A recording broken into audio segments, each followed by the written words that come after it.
Welcome to 360 Tamil. இன்னைக்கு இந்த வீடியோல நம்ம எந்த படத்தோட எக்ஸ்பிளனேஷன் பத்தி பார்க்க போறோம்னா, மலையாள சினிமால வெளியான உடும்பு அப்படின்ற படத்தை பத்தி தான் பார்க்க போறோம். இது ஒரு பக்காவான கிரைம் டிராமா படம்னு சொல்லலாம். இந்த படம் சன் நெக்ஸ்ட்ல தமிழ்லயும் இருக்கு. பார்க்கணும்னு நினைக்கிறவங்க ஃபுல் படத்தையும் பாருங்க. இல்ல கதை தெரிஞ்சுக்கிட்டா போதும்னு நினைக்கிறவங்க மேற்கொண்டு இந்த வீடியோவை கண்டினியூ பண்ணுங்க.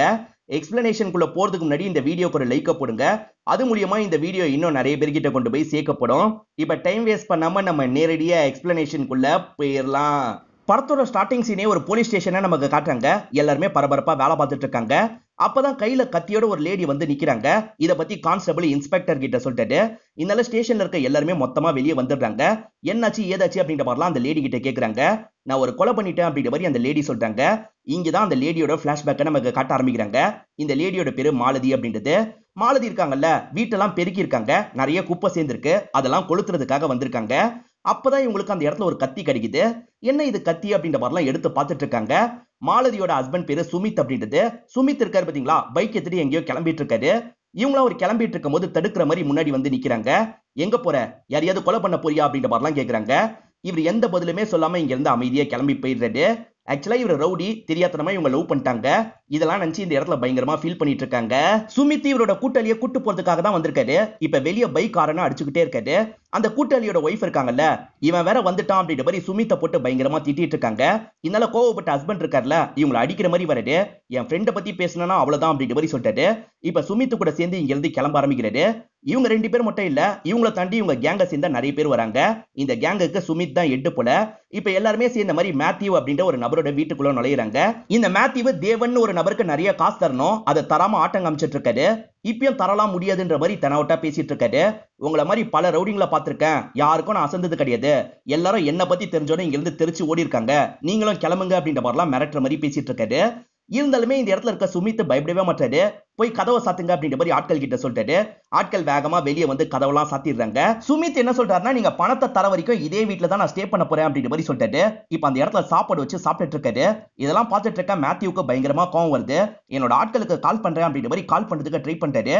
ஏற்கனவே ஜாமர்லாம் வச்சாச்சு, நாங்க விருப்பப்படாம யாருக்கும் நீங்க கால் பண்ண முடியாது அப்படின்ற மாதிரி இங்க இருக்க ஆட்கள் எல்லாம் மிரட்டிட்டு இருக்காங்க. ஒரு ஸ்டேஜுக்கு மேல மேத்யூவால இந்த விஷயத்தெல்லாம் சமாளிக்க முடியல. மேத்யூ இருக்கார்ல, நீங்க கேட்ட மாதிரியே காசை தந்துடுறேன் அப்படின்ற மாதிரி சொல்லிட்டாரு. காசை தரும் போது நான் தேவன் கிட்ட ஒரு வார்த்தை பேசணும்னு சொல்லிட்டாரு. அண்ணன் கிட்ட பேசணுமா, இருங்க கால் போட்டு தரேன் அப்படின்ற மாதிரி சுமித்தும் கால் போட்டு தந்துடுறாரு.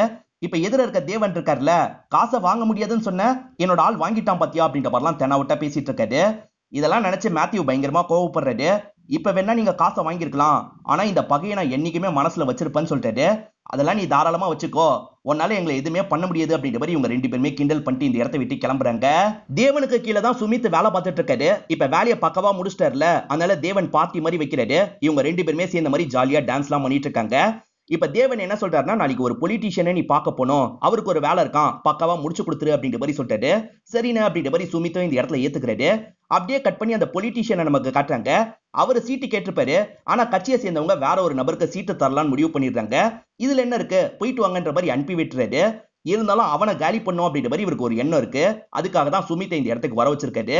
எனக்கு சீட்டு தரமாட்டேன்னு சொல்லிட்டாங்க, அவன் உயிரோட இருக்கிறதுனால தானே எனக்கு சீட்டு தரமாட்டேன்னு சொல்லிட்டாங்க, அவன் கதையை நீ தான் முடிக்கணும் அப்படின்ற மாதிரி சொல்லிட்டாரு. அதெல்லாம் முடிச்சிடலாம் அப்படின்ற மாதிரி சுமித் சொல்லிட்டாரு. இதனால இந்த பொலிட்டீஷியன் இருக்காரு பாத்தீங்களா, முடிக்க வேண்டிய நபரோட போட்டோவை தராரு. அதே மாதிரி இவருக்கான பேமெண்ட்டை தராரு. இப்ப சுமித்தும் வாங்கிட்டு இங்க இருந்து கிளம்புறாரு. சீட்டு கிடைச்ச நபர் இருக்காரு பாத்தீங்களா, ரொம்ப குஷியா இருக்காரு. அவருக்கு வேண்டியவங்க கிட்ட எல்லாம் சீட்டு கிடைச்சிருச்சு அப்படின்ற மாதிரி சந்தோஷமா போன்ல பேசுறாரு. இப்ப ஜாகிங்காக அங்க இருந்து கிளம்ப ஆரம்பிக்கிறாரு.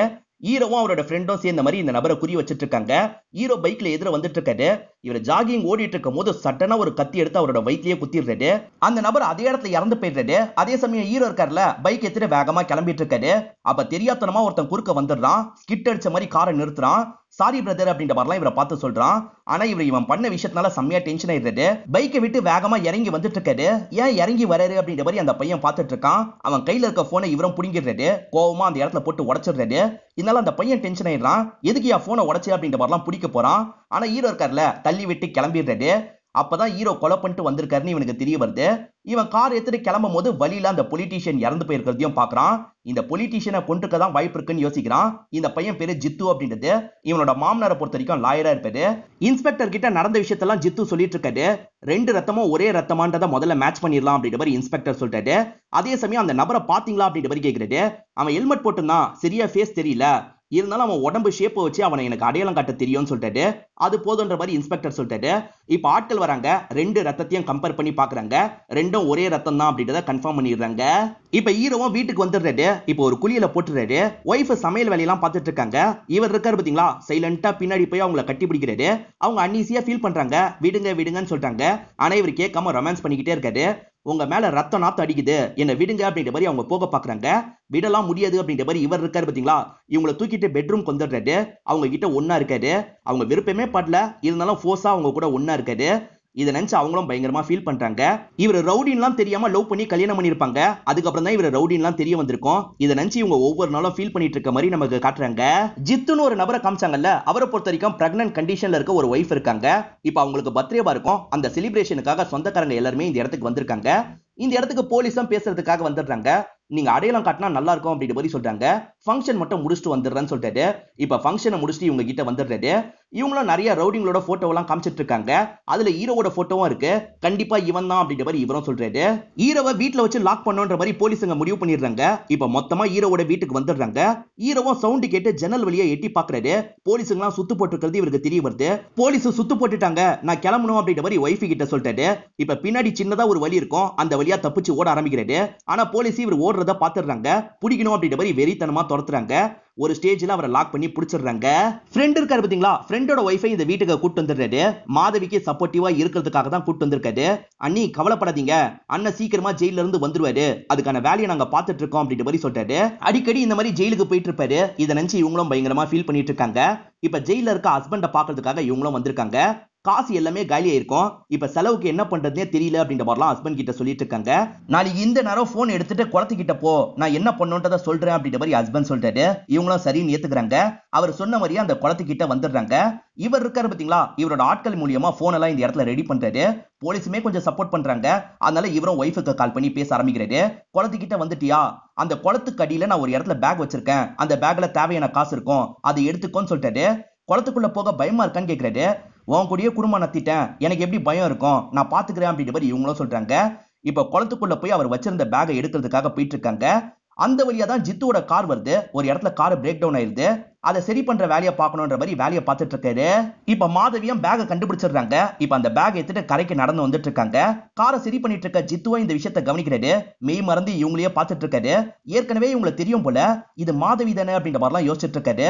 இப்ப மாதவி அங்க இருந்து கிளம்பி போயிடுறாங்க. இவருக்கு மாதவிய ஸ்கூல்ல பார்த்த ஞாபகம்லாம் இருக்கு. ரெண்டு பேருமே ஒரே ஸ்கூல்ல தான் படிச்சிருக்காங்க போல. இவரும் கஷ்டப்பட்டு அவங்களோட சோசியல் மீடியா ஐடியை கண்டுபிடிச்சிடுறாரு. அதுக்கு ரெக்வஸ்ட் கொடுக்குறாரு. அதே மாதிரி மெசேஜ் எல்லாம் அனுப்புறாரு.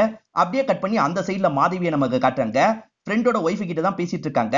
வர மெசேஜ் கவனிக்கிறாங்க. ஜித்து கிட்ட இருந்து தான் அந்த மெசேஜ் வந்திருக்கு. இவங்களுக்குமே ஜித்துவை தெரியும் போல. இந்த இடத்துல ஒரு விஷயத்தை யோசிச்சு பாக்குறாங்க. ஜித்து இருக்காரு பாத்தீங்களா, இவங்க பின்னாடி சுத்திக்கிட்டே இருப்பாரு. ஒரு நாள் இவங்க வந்துட்டு இருக்கும் போது இவங்க மேல பேப்பர்லாம் மொத்தமா விழுது. யாரும் இந்த பேப்பர்லாம் போட்டா அப்படின்ற மாதிரி இவங்க மேல வந்து கூடையை செக் பண்றாங்க. கூடையில ஒரு லவ் லெட்டர் தான் இருக்கு. அந்த லவ் லெட்டரை ஜித்து தான் வச்சிருப்பாரு. ஆனா இவங்க கிட்ட நேரடியா சொல்ல பயந்து ஒளிஞ்சிருப்பாரு. இப்ப ரெண்டு பேருமே சாட் பண்ணும்போது அதை பத்தி எல்லாம் இந்த இடத்துல டிஸ்கஸ் பண்ணிட்டு இருக்காங்க. ஈரனுக்கு கல்யாணம் ஆயிடுச்சுல, அதை பத்தி எல்லாம் சொல்லிட்டு இருக்காங்க. ஆனா ஜித்து இருக்காரு பாத்தீங்களா, எனக்கு இன்னும் கல்யாணம் ஆகல அப்படின்ற மாதிரி போய் சொல்றாரு. ஜித்து இருக்காருல, இவங்களுக்கு நிறைய கிஃப்ட் எல்லாம் அனுப்ப ஆரம்பிச்சிடுறாரு. என்ன கிஃப்ட் எல்லாம் அனுப்புறான் அப்படின்ற மாதிரி இவங்க யோசிக்கிறாங்க. இவங்களுக்கு ஹஸ்பண்ட் கூட இருக்க பிடிக்க மாட்டேங்குது இல்ல, அதை பத்தி எல்லாம் ஜித்து கிட்ட சொல்லிட்டு இருக்காங்க. நம்ம ரெண்டு பேர் சேர்ந்தா என்னன்ற மாதிரிலாம் ஜித்து கேக்குறாரு. உன்னை மீட் பண்ணோம், இந்த இடத்துக்கு வான்ற மாதிரி சொல்றாரு. இவங்களுமே சரின்னு ஏத்துக்கிறாங்க. இப்ப ஜித்துக்கு இவரோட ஒய்ஃப் கிட்ட இருந்து கால் வருது. வீட்டுக்கு வர முடியுமான்னு கேக்குறாங்க. இல்லமா, ஒரு முக்கியமான மீட்டிங்காக வந்திருக்கேன் அப்படின்ற மாதிரி இவரும் சொல்றாரு. ஆக்சுவலா இவர் மாலதியை பாக்குறதுக்காக தான் வெயிட் பண்ணிட்டு இருக்காரு. மாலதியும் இந்த இடத்துக்கு வந்துடுறாங்க. ரொம்ப வருஷம் கழிச்சு பார்த்ததுனால இவர் சந்தோஷப்படுறாரு. இப்ப ரெண்டு பேருமே ஜாலியா இந்த இடத்துல பேசிட்டுலாம் இருக்காங்க. ஹீரோ ஜெயிலுக்கு போய் ஒரு மாசத்துக்கு மேல ஆயிருது. இன்னும் வெளியே வராம இருக்காருல்ல, இதை நினைச்சு தேவன் ரொம்ப அப்செட்டா இருக்காரு. ஒரு பொலிட்டீஷியனுக்காக தானே இந்த கொலையை பண்ணாரு. அந்த பொலிட்டீஷியனை மும்முரமா வெளியே எடுக்கிறதுக்கான வேலையை பார்க்க மாட்டாரு. இதனால தேவனும் அவரை போட்டு திட்டுறாரு. இந்த மாதிரியே இருந்தீங்கன்னா என்ன பண்ணுவனே தெரியாது, இதான் என்னோட கடைசி வார்னிங் அப்படின்ற மாதிரி வீட்டை விட்டு கிளம்புறாரு. இந்த தேவனால நமக்கு ஏதாவது பிரச்சனை வந்துருமா அப்படின்ற மாதிரி இந்த பொலிட்டீஷியன் யோசிச்சுட்டு இருக்காரு. இப்ப தேவனும் ஆட்களும் சேர்ந்த மாதிரி கார்ல வந்துட்டு இருக்காங்க. அப்போ ஒரு பொண்ணு பதட்டமா இவங்க கார் கிட்ட ஓடி வராங்க. என்னாச்சு ஏதாச்சுன்ற மாதிரிலாம் இவங்க விசாரிக்கிறாங்க. என் தங்கச்சியும் நானும் பைக்ல வந்தோம், யாரோ சிலர் அட்டாக் பண்ணாங்க, நான் தப்பிச்சிட்டேன், என் தங்கச்சியை காப்பாத்துங்க அப்படின்ற மாதிரிலாம் கேக்குறாங்க. என் ஏரியால யாரு வேலையை காட்டுறது அப்படின்ற மாதிரி இந்த இடத்துல தேவன் சொல்லிட்டு, வாங்கடா போய் பார்க்கலாம் அப்படின்ற மாதிரி ஆட்களை கூட்டு போறாரு. அப்படி ஆட்கள் போயிட்டு இருக்கும் போது இந்த பொண்ணு இருக்காங்கல்ல, பின்னாடியில இருந்து ஒவ்வொருத்தரையா காலி பண்ணிட்டு இருக்காங்க. அதாவது சத்தம் கேட்காம ஒவ்வொருத்தரையா காலி பண்ணிட்டு இருக்காங்க. ஏறக்குறைய கடைசியில ஒரு வீட்டுக்கிட்ட கூட்டு வராங்க. அப்படி வீட்டுக்கிட்ட கூட்டு வரும்போது நிறைய பேரை இவங்க காலி பண்ணிருப்பாங்க. தேவன் இப்பதான் சுதாரிக்கிறாரு. சடனா கன் எடுத்து இந்த பொண்ணை லாக் பண்ணிட்டாரு. இருந்தாலும் இந்த பொண்ணு இருக்காங்க பாத்தீங்களா, தள்ளி விட்டு இவர் கூட சண்டை போடுறாங்க. முதல்ல தேவன் கொஞ்சம் அடிதான் வாங்கிட்டு இருக்காரு. அதுக்கப்புறம் இந்த பொண்ணு அடிச்சிடுறாரு. யார் ஒன்னு அனுப்புனா ஒழுங்கா சொல்லு அப்படின்ற மாதிரிலாம் அந்த பொண்ணோட கழுத்தை நெரிச்சிட்டு இருக்காரு. அப்படி நெரிச்சிட்டு இருக்கும் போது நிறைய ஆட்கள் இந்த இடத்துக்கு வந்து தேவனை கன் பாயிண்ட்ல லாக் பண்ணிடுறாங்க. அப்பதான் சிரிச்சுக்கிட்டே இந்த இடத்துக்கு மேத்யூ வராரு. எது வாங்கினாலும் சரி நான் உடனே திரும்பி குத்துருவேன் அப்படின்ற மாதிரி மண்டையில அடிக்கிறாரு. முதுகுக்கு பின்னாடி வந்து இப்படி அடிக்கிறியே, உனக்கு வெக்கமா இல்லையா அப்படின்ற மாதிரி தேவன் கேட்கிறாரு. இதெல்லாம் சுமித்துக்கு தெரிய வந்ததுன்னு வச்சுக்கோ, உன் கதையை முடிச்சிருவான் அப்படின்ற மாதிரி மிரட்டுறாரு. அவனும் வரட்டும், அவன் கதையை முடிக்கிறேன் அப்படின்ற மாதிரி இந்த இடத்துல மேத்யூ பேசிட்டு இருக்காரு. இப்ப தேவன் சாக போறாருல, அதுக்கு முன்னாடி இந்த பொண்ணை சாவடிக்கணும் அப்படின்ற மாதிரி கழுத்தை முறுக்கி விட்டு இந்த பொண்ணை சாவடிச்சிடுறாரு. அதே சமயம் மேத்யூ இருக்காருல, அந்த ராடை வச்சு மண்டையிலேயே ஒரு அடி அடிக்கிறாரு. இந்த இடத்துல தேவனும் இறந்து போயிடுறாரு. அப்படியே கட் பண்ணி நமக்கு மாலதியை காட்டுறாங்க. மாலதி ஜித்துவை அடிக்கடி மீட் பண்ணிட்டு இருக்காங்க. இப்ப ரெண்டு பேருமே டைம் ஸ்பெண்ட் பண்றதுக்காக ஒரு ரெசார்ட்டுக்கு வந்திருக்காங்க. சந்தோஷமா டைம் எல்லாம் ஸ்பெண்ட் பண்ணிட்டு இருக்காங்க. இதெல்லாம் மேத்யூ கவனிக்கிறாரு. ஏன்னா இது மேத்யூவோட ரெசார்ட்டா இருக்கும். இது சுமித்தோட ஒய்ஃப் தானேன்ற மாதிரி ஆட்கள் கிட்ட கேட்கிறாரு. சுமித்தோட ஒய்ஃப் தான், வேற யாரு கூடயோ சுத்திட்டு இருக்கா அப்படின்ற மாதிரி ஆட்கள் சொல்றாங்க. இதெல்லாம் இவரும் நல்லா கவனிச்சு வச்சுக்கிறாரு. ஹீரோவோட ஃப்ரெண்ட் இருக்காரு பாத்தீங்களா, கஷ்டப்பட்டு ஹீரோவை வெளியே வர வச்சிடுறாரு. வீட்டுக்கு போலாமான்னு கேக்குறாரு. இல்ல முதல்ல அண்ணனை பார்க்க போனோம் அப்படின்ற மாதிரி ஹீரோவும் சொல்லிட்டாரு. இவங்க எப்படி சொல்றதுன்னு தெரியாம முடிச்சிட்டு இருக்காங்க. தேவன் இறந்து போனாரு பாத்தீங்களா, அந்த ஸ்பாட்டுக்கு கூட்டு வந்துடுறாங்க. அங்க கொலை நடந்திருக்கு அப்படின்றது ஹீரோக்கு தெரியுது. யாரடா இந்த இடத்துல மட்ட பண்ணீங்கன்ற மாதிரி கேக்குறாரு. நம்ம அண்ணன் தான் இந்த இடத்துல இறந்து போனாரு அப்படின்ற மாதிரி ஆட்கள் சொல்றாங்க. இதை கேட்டோன்னே ஹீரோ பயங்கரமா டென்ஷன் ஆயிடுறாரு. நீங்க எல்லாம் என்னடா புரிஞ்சிட்டு இருந்தீங்க அப்படின்ற மாதிரி இவங்க மேல கோவப்பட்டு இருக்காரு. அந்த மேத்யூவை சூழ்ச்சி பண்ணி சாவடிச்சிட்டான் அப்படின்ற மாதிரி ஃப்ரெண்ட்ஸ் எல்லாம் புரிய வைக்கிறாங்க. அந்த மேத்யூவோட கதையை உடனே முடிக்கணும் அப்படின்ற மாதிரி ஹீரோ சொல்லிட்டு மேத்யூ இருக்காருல, ஒரு பொண்ணு கூட சந்தோஷமா இருந்துட்டு ஒரு இடத்த விட்டு கிளம்புறாரு. இப்ப கார்ல ஏறி உட்காரும் போது அந்த இடத்துல ஹீரோ இருக்காரு. ஹீரோவை பார்த்தோன்னு இவரும் ஷாக் ஆகி வேகமா இங்க இருந்து ஓட ஆரம்பிக்கிறாரு. விடக்கூடாதுன்ற மாதிரி ஹீரோ பின்னாடியே துரத்திட்டு வந்துட்டு இருக்காரு. ஒரு இடத்துல வச்சு ரெண்டு பேருமே சண்டை போடுறாங்க. ஹீரோ மேத்யூவை லாக் பண்ணிடுறாரு. இப்போ ஒரு கல்ல மண்டையில போட்டு சாவடிக்கலாம் நினைக்கிறாரு. அதுக்குள்ள மேத்யூ இருக்கார்ல, நீ உள்ள இருக்கும் போது உன்னோட ஒய்ஃப் என்ன பண்ணிட்டு இருந்தா தெரியுமா அப்படின்ற மாதிரி நடந்த விஷயத்தெல்லாம் சொல்லி சிரிச்சிட்டு இருக்காரு. இதை கேட்கிற ஹீரோக்கு ரொம்ப ஷாக்கிங்கா இருக்கு. ஹீரோ என்ன நினைக்கிறாருன்னு தெரியல. அந்த கல்ல கீழே தூக்கி போட்டுறாரு. இவரை எதுவுமே பண்ணாம கிளம்புறாரு. இப்ப கூட ஒய்ஃப் இருக்காங்கல்ல, ஜித்து கூட தான் போன்ல பேசிட்டு இருக்காங்க. அப்ப வெளியே இருந்து சவுண்ட் கேக்குது. இரு ஜித்து, நான் வந்து பேசுறேன் அப்படின்ற மாதிரி இவங்களும் பாக்குறதுக்காக வெளியே வராங்க. வெளியே வந்து பார்க்கும் போது தான் ஒரு ஷாக் காத்துட்டு இருக்கு. ஹஸ்பண்ட் இருக்காரு பாத்தீங்களா, அந்த இடத்துல குளிச்சுட்டுலாம் இருக்காரு. இதை பார்த்தோன்னே உங்களுக்கு தூக்கி வாரி போட்டுது. ஜித்து, அடுத்த சில நாட்கள் நம்ம பேச வேணாம், நான் கால் பண்ற வரைக்கும் நீயும் கால் பண்ணாது அப்படின்ற மாதிரி சொல்றாங்க. இவர் தூங்குற வரைக்கும் ஒய்ஃபை வெயிட் பண்ணிட்டு இருக்காங்க. இவர் தூங்குனதுக்கு அப்புறம் கதவை சாத்திட்டு உள்ள போறாங்க. இதெல்லாம் முழிச்சிருந்து இவர் கவனிச்சிருப்பாரு. என்ன பண்றா அப்படின்ற மாதிரி கதவை இடுக்கு வழியா பாக்குறாரு. அவங்க போன்ல ஜித்து கூட தான் மெசேஜ் எல்லாம் பண்ணிட்டு இருக்காங்க. யார் கூட மெசேஜ் பண்றாங்க அப்படின்றதுலாம் இவருக்கு தெரியாது. அவங்க தூங்குற வரைக்கும் வெயிட் பண்றாரு. அவங்க நல்லா தூங்கிடுறாங்க. இப்ப போன் எடுத்து என்னெல்லாம் சேட் பண்ணிருக்காங்க அப்படின்றத படிச்சு பார்த்துட்டு இருக்காரு. யார் கூட சேட் பண்ணிருக்கா அப்படின்ற மாதிரி ப்ரொஃபைல போய் செக் பண்றாரு. இவர் ஒரு பையனை தள்ளி விட்டார்ல, அந்த பையன் கூட தான் சேட் பண்ணிருக்கான்றது தெரிய வருது. உன்னை மாட்டி விட்டது யாருன்றது தெரிஞ்சிருச்சு, வா கிளம்பலான்ற மாதிரி ஃப்ரெண்டு கூப்பிடுறாரு. இப்ப ஹீரோவும் ஃப்ரெண்டு கூட சேர்ந்து இங்க இருந்து கிளம்புறாரு. மாட்டி விட்டது ஜித்துன்றது இவருக்கு தெரியாதுல்ல. இப்ப ஜித்துவை பாக்குறதுக்காக தான் வராரு. இப்ப ஜித்துவும் ஒய்ஃபு கூட பேசிக்கிட்டே வெளியே வராரு. ஜித்துவை பாக்குற ஹீரோ பயங்கரமா ஷாக் ஆயிடுறாரு. ஜித்துக்கு ஆல்ரெடி கல்யாணம் ஆகி ஒய்ஃப் இருக்காங்க. இருந்தாலும் நம்ம ஒய்ஃபு கூட அஃபேர்ல இருக்கான்றது இவருக்கு தெரிய வருது. இந்த இடத்துல பயங்கரமா கோவப்படுறாரு. எதுவுமே பண்ண வேணாம், நம்ம கிளம்பலாம் அப்படின்ற மாதிரி ஃப்ரெண்டு கிட்ட சொல்லிட்டாரு. அண்ணனை பொண்ண மேத்யூவை அப்படியே விட்டுட்ட, அதே மாதிரி உன்னை காட்டி கொடுத்த இந்த பையனையும் விட்டுட்ட, நீ என்னதான் நினைச்சிட்டு இருக்க, உனக்கு பயம் வந்துருச்சா அப்படின்ற மாதிரி ஃப்ரெண்டு கேட்கிறாரு. பயம்லாம் இல்ல, சமயம் பார்த்து கவனிக்கிறதுக்காக தான் விட்டு வச்சிருக்கேன்னு சொல்லிட்டாரு. நான் கிளம்பணும் அப்படின்ற மாதிரி இவரோட பைக் எடுத்துட்டு கிளம்புறாரு. அந்த ஜித்துவோட காரை தான் ஃபாலோ பண்றாரு. அவன் கார்ல போகும்போது கூட ஈரின் கூட பேசிக்கிட்டே தான் போயிட்டு இருக்கான். இவரும் அவனோட வீட்டுக்கே வந்துடுறாரு. இவரை வீட்டுல வச்சு பார்த்தோன்னா ஜித்து பயங்கரமா ஷாக் ஆயிடுறான். நம்ம தான் மாட்டி விட்டோம்னு இவனுக்கு தெரிய வாய்ப்பு இல்ல, நார்மலா மெயின்டைன் பண்ணுவோம் அப்படின்ற மாதிரி ஜித்துவும் நார்மலா பேசிட்டு இருக்காரு. ஆனா ஹீரோ இருக்கார்ல, நீ தான் என்ன மாட்டி விட்டன்றது எனக்கு நல்லா தெரியும். நான் மட்டும் பழைய சுமிதா இருந்தேன்னு வச்சுக்கோ, இந்நேரத்துக்கு உன்னோட கதையை முடிச்சிருப்பேன். ஆனா நிறைய நான் இப்ப மாறிட்டேன்ப்பா, அதனால உன்னை கொல்றதுக்கு எனக்கு தோண மாட்டேங்குது. நீ ஒரு வேலை பாக்குற மாதிரி நான் இந்த வேலையை பார்த்துட்டு இருக்கேன். நாளை பின்ன உனக்கே கூட என்னோட ஹெல்ப் தேவைப்பட வாய்ப்பு இருக்கு. நம்ம ரெண்டு பேருமே ஃப்ரெண்ட்ஸாவே இருப்போம். எந்த ஹெல்ப்னாலும் என்கிட்ட சொல்லு அப்படின்ற மாதிரி இவரும் இந்த இடத்த விட்டு கிளம்பிடுறாரு. இப்ப வீட்டுக்கு வர ஒரு ஒய்ஃபுக்கு நிறைய ட்ரெஸ் எல்லாம் வாங்கிட்டு வந்திருக்காரு. இப்ப ஒய்ஃபு கிட்ட அந்த ட்ரெஸ் எல்லாம் தராரு. ஒய்ஃபை என்ன புதுசா இருக்கு அப்படின்ற மாதிரி ட்ரெஸ் எல்லாம் வாங்கிக்கிறாங்க. நம்ம ட்ரிப்பு மாதிரி போலாம், நீ ரெடியாவு அப்படின்ற மாதிரி சொல்லிட்டாரு. ட்ரிப்பா, நான்லாம் வரல அப்படின்ற மாதிரி சொல்லிட்டாங்க. சரி நான் மட்டும் போறேன் அப்படின்ற மாதிரி இவர் சொல்லிட்டாரு. இப்ப பைக் எடுத்துட்டு இங்க இருந்து கிளம்பிடுறாரு. இவர் போயிட்டாரு, நிம்மதி அப்படின்ற மாதிரி இவங்க யோசிக்கிறாங்க. இப்ப ஜித்து கூட வெளியே போறதுக்கு முடிவு பண்றாங்க. இவங்க ரெண்டு பேருமே கார்ல கிளம்பி போறதை ஹீரோ கவனிச்சிட்டு இருக்காரு. ஹீரோவோட ஒய்ஃப் தான் மாலதி அப்படின்றது ஜித்துக்கு தெரியல. இப்ப ஜித்து இருக்கான் பாத்தீங்களா, ஒரு வீட்டுக்கு இவங்களை கூட்டு வந்துடுறான். இது உன் வீடான்னு கேக்குறாங்க. என் வீடு கிடையாது, ஃப்ரெண்டு வீடுன்ற மாதிரி சொல்றாரு. இன்னும் எவ்வளவு நாள் இந்த மாதிரியே மீட் பண்ணிட்டு இருக்க போறோம், நம்ம கல்யாணம் பண்ணிக்கலாம்னு சொல்லிட்டாங்க. நீ ப்ராப்பரா உன்னோட ஹஸ்பண்ட முதல்ல டைவர்ஸ் பண்ணு, அதுக்கப்புறம் நம்ம பண்ணிக்கலாம்னு சொல்லிட்டாரு. இப்ப சந்தோஷமா இருக்கலாம்னு கட்டி பிடிக்க வராரு. எப்ப பாரு இதே மாதிரி தான் இருப்பியா, என்ன விடுன்ற மாதிரி இவங்களும் கிளம்பி போறாங்க. இதெல்லாம் மேல இருந்து ஹீரோவா கவனிச்சிட்டு இருக்காரு. மாலதி வீட்டுக்கு வரும்போது கதவு திறந்திருக்கு. என்ன கதவு திறந்திருக்குன்னு உள்ள நுழையிறாங்க. பார்த்தா இவர் சோஃபால படுத்துட்டு இருக்காரு. இவரை பார்த்தோன்னே ஷாக் ஆயிடுறாங்க. நீங்க ஊருக்கு போலியா அப்படின்ற மாதிரி கேக்குறாங்க.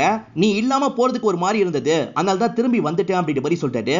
அப்படியா சரின்ற மாதிரி இவங்களும் வேலை பார்க்கறதுக்காக உள்ள போயிடுறாங்க. இப்ப நைட் இவர் சாப்பிட்டுட்டு இருக்காரு. இவங்களும் டைவர்ஸுக்காக கேட்கலாம்னு நினைக்கிறாங்க. இதுக்கப்புறம் என்னால உங்க கூட வாழ முடியாது, நம்ம ரெண்டு பேருமே மியூச்சுவலா டைவர்ஸ் பண்ணிடலாம் அப்படின்ற மாதிரி சொல்றாங்க. இவருமே சரின்ற மாதிரி ஏத்துக்கிறாரு. நாளைக்கு காலையில ஒரு லாயரை போய் பார்ப்போம்னு சொல்லிட்டாரு. என்ன இவர் ஓகே சொல்லிட்டாரு அப்படின்ற மாதிரி இவங்க யோசிக்கிறாங்க. மறுநாள் லாயரை பார்க்கறதுக்காக போயிட்டு இருக்காங்க. ஜித்துவோட மாமனாரும் லாயர் தான், ஜித்துவோட ஒய்ஃபும் லாயர் தான். இப்ப ஜித்துவோட ஒய்ஃபை பார்க்கறதுக்காக தான் இவர் கூட்டு வந்துட்டு இருக்காரு. இப்ப ரூம்ல உட்கார வச்சு அவங்களும் பேச ஆரம்பிக்கிறாங்க. என்ன பிரச்சனை, லவ் பண்ணி தானே கல்யாணம் பண்ணிருக்கீங்க, ஏன் பிரியணும் அப்படின்ற மாதிரிலாம் கேட்டுட்டு இருக்காங்க. இவர் ரவுடின்னு தெரியாம கல்யாணம் பண்ணிட்டேன், இதுக்கப்புறம் சேர்ந்து வாழ முடியாது, பிரிச்சு விட்டுருங்க அப்படின்ற மாதிரிலாம் மாலதி கேட்டுட்டு இருக்காங்க. அவ சொல்ற மாதிரியே பண்ணுங்க அப்படின்ற மாதிரி ஹீரோவும் சொல்றாரு. என்னென்ன ப்ரொசீஜர் அப்படின்றதெல்லாம் கேட்டு தெரிஞ்சுக்கிட்டு இவங்க ரெண்டு பேருமே கிளம்ப ஆரம்பிக்கிறாங்க. அப்படி கிளம்புறதுக்காக மாலதி எந்திரிக்கும் போது தான் அவருக்கு கல்யாணம் இருக்கு அப்படின்றது போட்டோ மூலியமா தெரிய வருது. அந்த போட்டோவை பாக்குறவங்க செம்மையா ஷாக் ஆயிடுறாங்க. அப்ப இவ்வளவு நாள் நம்மளை ஏமாத்திருக்கானா அப்படின்ற மாதிரி யோசிச்சுட்டு இருக்காங்க. இவங்க போட்டோவையா பார்த்துட்டு இருக்கிறத ஒய்ஃப் கவனிச்சிடுறாங்க. அவர் தான் என்னோட ஹஸ்பண்ட், பேரு ஜித்து அப்படின்ற மாதிரி சொல்லிட்டாங்க. அப்படியான்ற மாதிரி இவங்க நார்மலா தலையாட்டிட்டு வெளியே வராங்க. அந்த ஜித்துக்கு கல்யாணம் ஆயிடுச்சுன்னு தெரியப்படுத்தணுன்றதுக்காக தான் ஹீரோ திட்டமிட்டு இந்த இடத்துக்கு கூட்டு வந்திருக்காரு. இப்ப ரெண்டு பேருமே சேர்ந்த மாதிரி இங்க இருந்து கிளம்புறாங்க. இவங்க கிளம்புன கொஞ்ச நேரத்துல ஜித்து இந்த இடத்துக்கு வந்துடுறாரு. இப்ப வயிற்றுல இருக்க குழந்தை கிட்ட பேசுற மாதிரிலாம் விளையாடிட்டு இருக்காரு. வீட்டுக்கு வந்த மாலதி இருக்காங்கல்ல, ஜித்துக்கு உடனே மெசேஜ் எல்லாம் பண்றாங்க. ஆனா ஜித்து இருக்காருல, காலெல்லாம் கட் பண்ணிக்கிட்டே இருக்காரு. ஒரு வாரத்துக்குள்ள டைவர்ஸ் வாங்கி தர மாதிரி ஒரு ப்ராசஸ் சொன்னாங்கல்ல, அதே மாதிரி நம்ம பண்ணிடுவோம் அப்படின்ற மாதிரி ஹஸ்பண்ட் சொல்லிட்டாரு. இவங்களுக்கு என்ன சொல்றதுன்னு தெரிய மாட்டேங்குது. சரின்ற மாதிரி தலையை ஆட்டிடுறாங்க. இப்ப என்ன பண்றதுன்னு தெரியாம இந்த இடத்துல முழிச்சிட்டுலாம் இருக்காங்க. இப்ப ஜித்து அவரோட கெஸ்ட் ஹவுஸ்க்கு கார்ல வராரு. பார்த்தா அந்த இடத்துல ஹீரோ உட்காந்துருக்காரு. இவன் எதுக்காக உட்காந்துருக்கான் அப்படின்ற மாதிரி ஜித்துவும் ஷாக்க வராரு. எதுக்காக வந்திருக்கீங்க அப்படின்ற மாதிரி கேக்குறாரு. உங்களை சாவடிக்கணும்னு எனக்கு ஒரு வேலை வந்திருக்கு, அந்த வேலையை முடிக்கிறதுக்காக தான் வந்திருக்கேன்னு சொல்லிட்டாரு. இதை கேட்கிற ஜித்து பயங்கரமா ஷாக் ஆயிட்டு இருக்காரு. இவங்களை தெரியுமா அப்படின்ற மாதிரி ஹீரோயின் போட்டோவை காட்டுறாரு. அப்ப ஹீரோயின் தான் முடிக்க சொல்லிருக்காளா அப்படின்ற மாதிரிலாம் ஜித்து இந்த இடத்துல யோசிக்கிறான். ஹீரோயின் சொல்ல, ஹீரோயின் ஹஸ்பண்ட் சொன்னாரு அப்படின்ற மாதிரி சொல்றாரு. நான் சொன்ன வேலை பாப்பான்னு சொன்னீங்கல்ல, ஹஸ்பண்ட் கதையை முடிச்சிருங்க அப்படின்ற மாதிரி ஜித்து சொல்றான். அப்ப அவளை கல்யாணம் பண்ணிக்க போறீங்களா அப்படின்ற மாதிரி ஹீரோ கேக்குறாரு. அவளை போய் யாரு கல்யாணம் பண்ணிப்பா, ஏற்கனவே எனக்கு ஒரு வசதியான மாமனார் கிடைச்சிருக்காரு, நான் சந்தோஷமான வாழ்க்கையில் தான் வாழ்ந்துட்டு இருக்கேன், காமத்துக்காக மட்டும்தான் அவளை யூஸ் பண்ணிட்டு இருக்கேன் அப்படின்ற மாதிரி சொல்றாரு. அப்ப நடுவுல மாட்டிட்டு இருக்க ஹஸ்பண்ட் பாவம் இல்ல அப்படின்ற மாதிரி ஹீரோ கேக்குறாரு. அவனை நினைச்சா எனக்கும் பாவமா தான் இருக்கு, என்ன பண்றது, அவன் கொடுத்து வச்சது அவ்வளவுதான் அப்படின்ற மாதிரி ஜித்து சிரிக்கிறான். இப்ப கோவப்பட்ட ஹீரோ இருக்காருல, ஜித்துவை போட்டு பயங்கரமா அடிக்கிறாரு. அந்த ஹஸ்பண்டே நான் தாண்டா அப்படின்ற மாதிரி சொல்லிட்டாரு. இவங்க ரெண்டு பேர் சேர்ந்து எடுத்த போட்டோவெல்லாம் காட்டுறாரு. இதை பாக்குற இவன் செம்மையா ஷாக் ஆயிடுறான். நான் தெரியாம பேசிட்டேன், என்ன விட்டுருங்க அப்படின்ற மாதிரிலாம் கேட்கறான். சரி நான் உன்னை விட்டுறேன், அந்த மாலதி இவ்வளவு பண்ணதுக்கு அப்புறமா அவ கூட சேர்ந்து வாழ எனக்கு விருப்பம் கிடையாது, லாயர் கிட்ட உங்க அஃபேரை பத்தி நீ தான் வந்து சொல்லணும்னு சொல்லிட்டாரு. நான் வந்து சொல்றேன் அப்படின்ற மாதிரி ஜித்து சொல்றான். லாயர் யாரு தெரியுமா, உன்னோட ஒய்ஃப் தான், வந்து சொல்லு அப்படின்ற மாதிரி சொல்லிட்டாரு. எது என்னோட ஒய்ஃபு கிட்டியா, அது முடியாதுன்னு சொல்றான். அதெல்லாம் முடியாது, கண்டிப்பா நீ வந்து சொல்லணும் அப்படின்ற மாதிரி சொல்லிட்டாரு. அதை மட்டும் சொல்லாதீங்க, நீங்க வேற எது செய்ய சொன்னாலும் சரி நான் செய்யறேன் அப்படின்ற மாதிரிலாம் இவன் சொல்லிட்டு இருக்கான். சரி உனக்கு கல்யாணம் ஆயிடுச்சுன்ற விஷயத்த மாலதி கிட்ட சொல்லணும், புரிஞ்சுதா அப்படின்ற மாதிரி கேட்கறது. அது வேணா பண்றேன் அப்படின்ற மாதிரி இவனும் ஏத்துக்கிறான். இப்ப ஹீரோ இருக்காரு பாத்தீங்களா, கையோட இவன் அந்த இடத்துக்கு கூட்டு வந்துட்டாரு. அவ உள்ளதா இருக்கா, போய் சொல்லிட்டு வா அப்படின்ற மாதிரி இவன் அனுப்பி விடுறாரு. இவர் வீட்டை நோக்கி நடந்து வந்துட்டு இருக்கிறத மாலதியும் கவனிக்கிறாங்க. இப்ப கதவை திறந்து உள்ள வான்ற மாதிரி வேகமா பெட்ரூம்க்கு கூட்டு வந்துடுறாங்க. இப்ப முந்தானியை இறக்கிடுறாங்க. உனக்கு இதுதானே வேணும், எடுத்துக்கோ அப்படின்ற மாதிரி சொல்றாங்க. உடம்புக்காக மட்டும்தான் இவர் பழகி இருக்காருன்னு தெரிஞ்சுதான் இந்த மாதிரி சொல்லிட்டு இருக்காங்க. இவர் இருக்காருல, நான் தெரியாம தப்பு பண்ணிட்டேன், தயவு செஞ்சு என்ன விட்டுருங்க, என் ஒய்ஃபுக்கு இதெல்லாம் தெரியக்கூடாது அப்படின்ற மாதிரி சொல்லிட்டு இருக்காரு. இந்த மாதிரி இவர் பேசிட்டு இருக்கும் போது யாரோ வெளியே இருந்து கேக்குறாங்க. யாருன்னு திரும்பி பார்த்தா அந்த இடத்துல இவரோட ஒய்ஃப் தான் நின்னுட்டு இருக்காங்க. ஆக்சுவலா ஹீரோ தான் வர வச்சிருக்காரு போல. ஒய்ஃப் பயங்கரமா கோவப்படுறாங்க. ஆனா ஜித்து இந்த இடத்துல நடிக்க ஆரம்பிக்கிறாரு. இவங்க அனி ட்ராப் தான் பண்ணிட்டாங்க, நான் ஒருத்தனை மாட்டி விட்டேன்ல, அவனோட ஒய்ஃப் தான் இவ, ரெண்டு பேருமே சேர்ந்த மாதிரி தான் என்ன ஏமாத்த பார்த்தாங்க அப்படின்ற மாதிரி சொல்லிட்டாரு. ஆனா ஒய்ஃப் இதெல்லாம் நம்பாம பலார்னு கண்ணத்தையே ஒரு அறை விடுறாங்க. கோவமா இங்க இருந்து கிளம்பி போயிடுறாங்க. இவரும் கிளம்பலான்னு வெளியே போக பாக்குறாரு. ஆனா ஹீரோ உள்ள நுழைஞ்சு இவரை போட்டு பயங்கரமா அடிக்கிறாரு. ஹீரோக்கும் இந்த அஃபேர் விஷயம் எல்லாம் தெரிஞ்சிருக்கு அப்படின்றது மாலதிக்கு இப்பதான் தெரிய வருது. மாலதியே இந்த விஷயத்த ஷாக்கிங்கா பாத்துட்டு இருக்காங்க. இப்ப ஜித்து இருக்கான்ல, ஹீரோவை தள்ளி விட்டு ஓட பாக்குறான். ஹீரோவும் விடக்கூடாதுன்னு துரத்திட்டு வராரு. ஒரு இடத்துல வச்சு இவங்க ரெண்டு பேருமே சண்டை போடுறாங்க. பக்கத்துல மலை மாதிரி ஒரு பகுதி இருக்கு. ஹீரோ ஒரு ஸ்டேஜ்ல சர்வல்ல மாட்டிக்கிறாரு. கைய குடுன்னு சொல்லிட்டாரு. அவன் இருக்கான் பாத்தீங்களா, கையிலேயே எட்டி மிதிக்கிறான். ஹீரோவும் மேல இருந்து கீழே விழுந்துடுறாரு. கீழே தண்ணி தான் இருக்கு, ஆனா ஆழம் கம்மியா இருக்கும். ஹீரோக்கு என்னாச்சு ஏதாச்சுன்னு தெரியல. இவன் மேல இருந்து ஹீரோ செத்துட்டாரா அப்படின்ற மாதிரி பாத்துட்டு இருக்கான். அப்பன்னு பார்த்து யாரோ முதுகுல கத்தியை இறக்கிடுறாங்க. பின்னாடி வந்த மாலதி தான் இந்த விஷயத்த பண்ணிருப்பாங்க. இப்பதான் ஹீரோ சாவல அப்படின்ற மாதிரி நமக்கு காட்டுறாங்க. ஒய்ஃப் பண்ணதை பார்த்து பயங்கரமா ஷாக் ஆயிடுறாரு. இப்படிதான் மாலதி போலீஸ் ஸ்டேஷனுக்கு வந்து நான் கொலை பண்ணிட்டேன் அப்படின்ற மாதிரி சொல்லியிருப்பாங்க. இப்ப போலீஸும் செய்ய வேண்டிய ஃபார்மாலிட்டி எல்லாத்தையும் செஞ்சுட்டு இருக்காங்க. ஆனா ஹீரோ இருக்காரு பாத்தீங்களா, அந்த ஜித்து உயிரோட இருக்கிறத பாத்துருப்பாரு. அவனை ஒரு ஹாஸ்பிட்டலுக்கு கொண்டு வந்து சேர்க்கிறாரு.